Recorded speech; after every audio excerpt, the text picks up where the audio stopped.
Me räägime nüüd toidu bioloogilisest ohutusest ja sellest, kuidas toitu õigesti säilitada ja kuidas üldse mitte haigeks jääda. Nii et need on teemad, millega me puutume kokku iga päev. Maiu, sina tegeled toidu bioloogilise ohutusega. Mida me selle all üldse mõistame?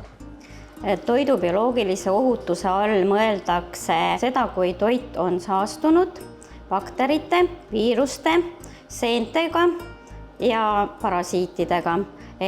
Igapäevatöös me siin tegeleme nende just mikroobidega ehk bakteritega ja kus siis toit bioloogiliselt võib saastuda põllult ümbertöötlemisel ehk siis toidutööstusettevõttes ja ta võib lisaks ka saastuda kodus ehk siis kodukülmkapis. Kui oluline üldse on toidu õige säilitamine?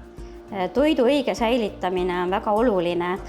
Toidutootjale on küll see kohustus antud, et tema peab tagama kogu toiduahela õige käitlemise, kuid igale toidugrupile on ette nähtud temperatuurid ehk nõndanimetatud säilitustemperatuurid, millel teda tuleb hoida.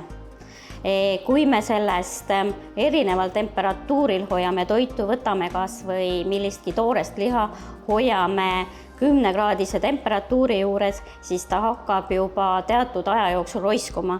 Millised on kõige ohtlikumad haiguse tekitajad? Üks toidupatogeenidest on listeeria, mis tegelikult on selline toidupatogeen, mis madalatel temperatuuridel säilitab oma eluvõime ja võibki isegi paljuneda. Veel on toidupatogeenidest salmonella, siis on verotoksiline E. coli toidupatogeenidest, siis on Campylobacter, SPP, mis tekitab kampylobakterioosi, siis on veel Yersinia enterocolitica. Kuid kõik need eelpool loetud toidupatogeenid ei pruugi mõjuda kõigile ühtemoodi ja kõik need patogeenid ei pruugi olla ka väga patogeensed inimesele. Labrisel on Eesti Vabariigis ainukesena võimekus tuvastada verotoksilist E. coli, mida võib leiduda idandites või ka siis veiserümba pinnalt. Siis vibrioone, mis on reeglina kalatoodetes või toores kalas ja siis on Yersinia enterocoliticad ehk siis just patogeensed Yersinia enterocoliticad, mis on meil seotud nii sealiha kui ka võib teatud määral olla seotud taimse toorainega. Kuidas üldse saaks nii, et ei nakatuks? Selleks, et vältida võimalikku nakatumist, on mõistlik järgida juba aastate pikkust viitereeglit, et ennem kui me lähme toitu tegema või kui me oleme käinud WC-s, siis kindlasti tuleb pesta käsi.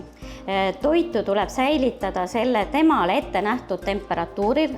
Toitu tuleb kuumutada toidutootja poolt ette nähtud temperatuurini.